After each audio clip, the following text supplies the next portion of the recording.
Dallas Cowboys at the Chicago Bears. Oh. Sunday, 4:25. 1-1 Cowboys at the 0-2 Bears. I love this game too. I can't wait for Sunday. I'm excited for these games. A lot of sneaky good games. Throw the records out the window in these games. It's going to be some good ones. Bears are favored by 1.5 over under 50.5 here. Yeah. I mean, I think this is a big game for certainly Chicago. Like, we expected them to start relatively slowly this year, to maybe underperform, to maybe, midway through the season for this to look a lot better. I do kind of wonder how much time they have before the pressure gets huge. Like, Tyler Dunn, have you read any of his series? He's got this series out on Saw the snippets. Caleb Williams and the Chicago. It's just like burying them. Ryan Poles just re-signed prior to the season. Right. So he's not going anywhere. But this, like, you think Caleb Williams is going? Because I don't know. He's not the problem right now. Caleb? No, but the Bears are getting, like, Joe Tooney is under, everybody that they've brought in on both lines of scrimmage, and then the rookies.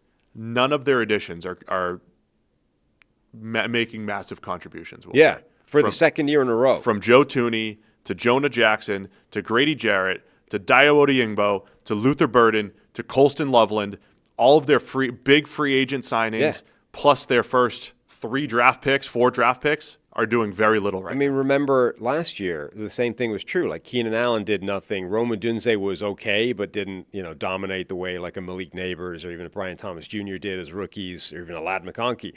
Like, he didn't make that type of impact. It's like the second year in a row where the on-paper additions have looked a lot better than once the rubber meets the road, it just hasn't done it.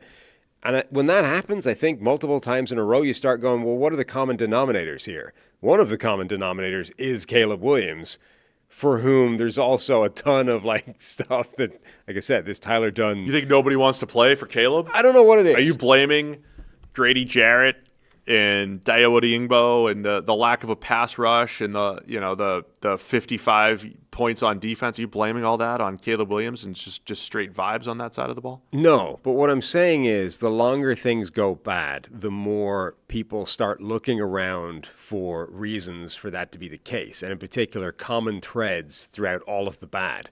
And at the moment, Caleb Williams is one of the common threads throughout all of the bad, and so he's an obvious target for that ire and anger and questioning to go.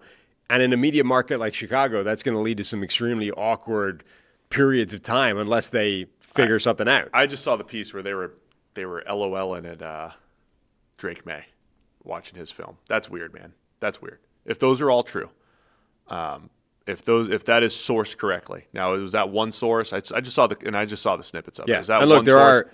I'm a big believer. I know it's like journalistic integrity to have multiple sources. I just think it's a good life integrity to have multiple sources when you hear stuff. It's just a good thing. If that was true, that they were saying Drake May, who's in the mix to be drafted 1, 2, or 3 overall and went number 3, and they were sitting there laughing at his film like, this guy's way worse than the guy we're about to draft, that's absurd. And there are people that have pushed back a lot on that Tyler Dunn series, just to put that out there. Like, it's not, Tyler Dunn's a good journalist, I think, and does his research and talks to a lot of people, et cetera. There have been people that push back against that and have been like, this is just garbage. So I'm just saying, read it yourself, make of it what you will. I'm just saying, if it is one source, who the heck knows? There's a series of articles he's writing, and it almost universally makes, like, it pans a lot of people involved in this organization right now. And I'm just saying, you can't have too many games like last week where they just get absolutely blown off the park by Detroit before things start to get really uncomfortable. It's a big vibes and drama game here. It's Dallas, it's Chicago. Yeah. I think Rome Odunze looks excellent this year. Yep. He's got 3 touchdowns. He looks good after the catch. He looks good down the field. I think Odunze looks fine. I think Caleb Williams looks fine. He missed some open throws in week 1. I think there's reasons for that. I think he looked pretty good last week, but you're playing catch up right immediately in the second half, and it's like half your game is thrown away. So I think Caleb's developing okay through 2 weeks. It's just, the overall team. I'm disappointed in the defense, man. We talk about this. J.J. McCarthy's played one good quarter. It's like a good half for J.J. The first half of Chicago's season defensively looked outstanding. Now, was that because J.J. McCarthy's rough? I mean, threw a pick six to Nashawn Wright. I don't think Nashawn Wright's very good.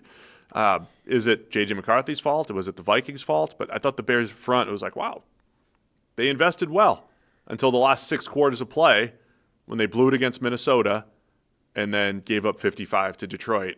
That defense is a concern. Hey guys, real quick, only 40% of our viewers are actually subscribed, so let's change that. Hit that subscribe button, and now let's get back to the action. Yeah, I mean, there's a couple of these teams where going into the season, it's like they had one good corner, and then their one good corner got hurt.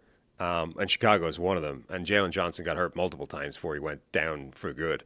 But the NGS has a stat that Jalen Johnson forced 3 tight window targets across basically the handful of snaps he's played this season.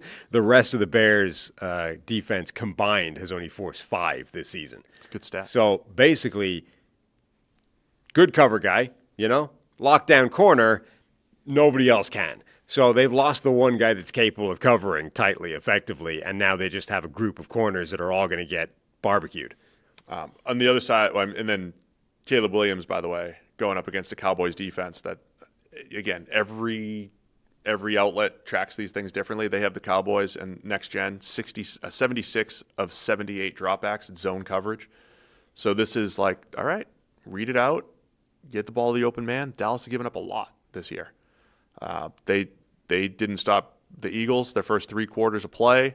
Then there was a thunderstorm that helped them, and then last week against the Giants, giving up all those big plays.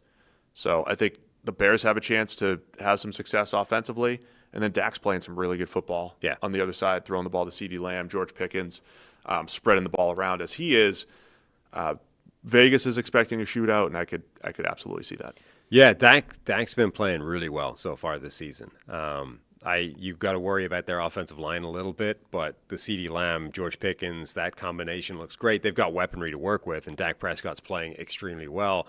Yeah, I think the question becomes, can the Bears offense have sustained success in this game and, take it to Dallas for an entire game and create a shootout? Or, are they too inconsistent where they might have a drive here, but then they'll blow up a drive? Or Dallas is just too consistent relative to their shootout is significantly better than Chicago's side of it. Dallas missing their starting center, Cooper Beebe, out 6 to 8 weeks. They've got Tyler Guyton, who's been playing banged up all throughout preseason and the beginning of the season, plus just being, not good. Not great yet. See, not great. And then Tyler Booker, I don't think he's even being good. A rookie. Like, there are questions up front. It is impressive that Dallas has created the offense that they have, much like the Bucs, that they've had the success they've had offensively with all of the injuries up front. And poor performance. Yeah. I mean, Cooper Beebe out of the lineup, that becomes an offensive line that might have one good player on it. Yeah. So like Tyler Smith, the newly minted. So that's like if you're a Bears fan and you're watching Jared and Odiengbo and Montez Sweat's played some good ball. Like every time I look up, 98's making a play for the Bears.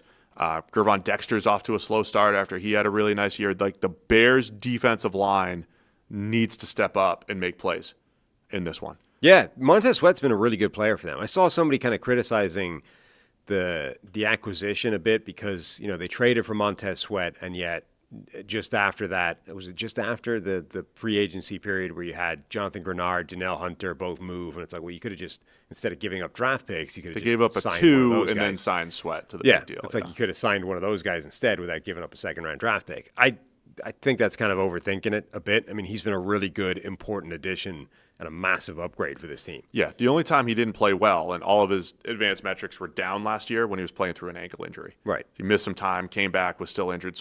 He's been a solid player his entire career. So I don't think he's the problem in Chicago. You still want more from him, but he's not the problem. Anyway, let's pick the game. Bears are favored by 1.5 here. Where are you going to go? Really? I'm going with Dallas to win outright. Forget covering. Okay. I'll also take Dallas. You don't think this is the first win for Ben Johnson? I don't. Harry's also going to take Dallas. Thanks for watching all the way to the end of the video. Check the Mic is live every Monday, Wednesday, and Thursday, so be sure to hit the subscribe button so you don't miss a thing. And the all-knowing algorithm is convinced you'll also like these videos, and who are we to argue?